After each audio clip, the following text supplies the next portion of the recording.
ಬೀಸುವ ಪ್ರಯತ್ನ ಕ್ಷಣಗಳ ಗಾಳಿಯಲ್ಲಿ ತೇಲ್ತಾ ಇತ್ತು. ನೋ ಮ್ಯಾನ್ಸ್ ಲ್ಯಾಂಡ್ ಆಗ್ತಾ ಇದೆ ಚೆಂಡು. ಡೀಪ್ ಸ್ಕೋರ್ ಬೀಸುವ ಪ್ರಯತ್ನ ಈ ಬಾರಿ big big big big big sixer. ಗಗನ ಚುಂಬಿಗೆ ಸಿಕ್ಸರ್ ಅನ್ನ ಮಂಜುನಾಥ್ ದಾಖಲಿಸ್ತಾ ಇದ್ರ ಇತ್ತ. ಮೂಲಕವಾಗಿ ಕ್ಷಣಗಳ ಗಾಳಿಯಲ್ಲಿ ತೇಲ್ತಾ ಇತ್ತು. ನೋ ಮ್ಯಾಚ್ ಲ್ಯಾಂಡ್ ಆಗ್ತಾ ಇದೆ.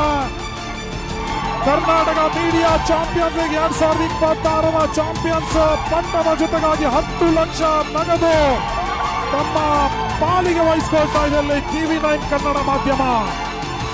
ಬಹಳಷ್ಟು ಉತ್ತಮ ರೀತಿಯ ಒಂದು ಪಂದ್ಯಾಟವನ್ನು ಆಡಿತ್ತು TV9 ಕನ್ನಡ. ಸಾಕಷ್ಟು ಟಿವಿ ಚಾನೆಲ್ಗಳು, ನ್ಯೂಸ್ ಮಾಧ್ಯಮಗಳು ಇದ್ರೂ ಕೂಡ ಎಲ್ಲಾ ತಂಡಗಳಿಗೂ ಸೋಲಿನ ರುಚಿಯನ್ನ ತೋರಿಸುವ ಮುಖ್ಯವಾಗಿ TV9 ಕನ್ನಡ ಹೊಸ ಇತಿಹಾಸವನ್ನು ನಿರ್ಮಿಸ್ತಾ ಇದೆ. ನಾಗರತ್ನ ಕ್ರಿಕೆಟ್ ಸ್ಟೇಡಿಯಂ ಅಲ್ಲಿ ಆಟಗಾರರ ಸಂಭ್ರಮಾಚರಣೆ ಮುಗಿಲು ಮುಟ್ತಾ ಇದೆ. ಮುಟ್ಲೇಬೇಕಾಗಿದೆ. ಈ ಒಂದು ಕ್ರೀಡಾ ಟೂರ್ನಿಯ ಉದ್ದಕ್ಕೂ TV9 ಕನ್ನಡ ಮಾಧ್ಯಮದ ಆಟಗಾರರ ಒಂದು ಪ್ರದರ್ಶನ ನಿಸ್ಸಂಶಯವಾಗಿ ಎಲ್ಲರೂ ಕೂಡ ಪ್ರಶಂಸೆ ಪಡಲೇಬೇಕಾಗಿದೆ. ವಾರ್ತಾ ಭಾರತಿ ತಂಡದ ವಿರುದ್ಧವಾಗಿ ಜಯ ಭೇರಿಯನ್ನ ಬಾರಿಸುವ ಮುಖ್ಯವಾಗಿ ಚಾಂಪಿಯನ್ಸ್ ಪಟ್ಟವನ್ನ ಅಲಂಕರಿಸ್ತಾ ಇದೆ. TV9 ಕನ್ನಡ ಮಾಧ್ಯಮಕ್ಕೆ ಮತ್ತೊಮ್ಮೆ ಧನ್ಯವಾದವನ್ನು ಸಮರ್ಪಿಸ್ತಾ ಇದ್ದೇವೆ ಹಾಗೂ ಅಭಿನಂದನೆಯನ್ನ ಸಮರ್ಪಿಸ್ತಾ ಇದ್ದೇವೆ. ಈ ಒಂದು ಕ್ರೀಡಾ ಟೂರ್ನಿಯಲ್ಲಿ ಭಾಗವಹಿಸಿದ್ದಕ್ಕಾಗಿ ವಿಶೇಷವಾಗಿ ವಾರ್ತಾ ಭಾರತಿ ತಂಡಕ್ಕೂ ಕೂಡ ನಾವು ಧನ್ಯವಾದ ಜೊತೆಗಾಗಿ ಅಭಿನಂದನೆಯನ್ನ ಸಮರ್ಪಿಸ್ತಾ ಇದ್ದೇವೆ.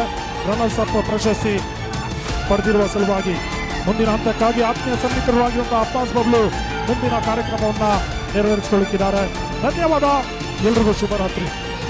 KMCL season 1 champions TV9 Kannada ದಯವಿಟ್ಟು ನಿಮ್ಮ ವಿನ್ನರ್ಸ್ ಟ್ರೋಫಿಯನ್ನ ಕಲೆಕ್ಟ್ ಮಾಡ್ಕೋಬೇಕಂತ ಕೇಳ್ಕೊಳ್ತಾ ಇದ್ದೇವೆ. ಆಲ್ ಟೀಮ್ ಮೆಂಬರ್ಸ್ ಜಾಯ್ನ್ ಆಗಿ ಈ ಒಂದು ಟ್ರೋಫಿಯನ್ನ ಕಲೆಕ್ಟ್ ಮಾಡ್ಕೊಳ್ಳಿ. Once again congratulations to TV9 Kannada.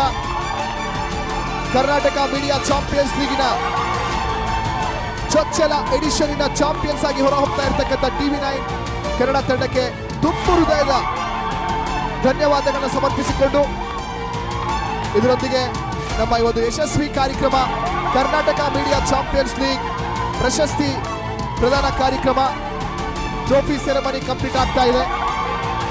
ಎಲ್ಲರಿಗೂ ಕೂಡ ಒಳ್ಳೆಯದಾಗಲಿ ಅಂತ ಹೇಳ್ತಾ ಇಲ್ಲಿಗೆ ನಮ್ಮ ಈ ಒಂದು ಕಾರ್ಯಕ್ರಮಕ್ಕೆ ಚುಕ್ಕಿ ಇಡ್ತಾ ಇದ್ದೀವಿ. ಮುಂದಿನ ದಿನ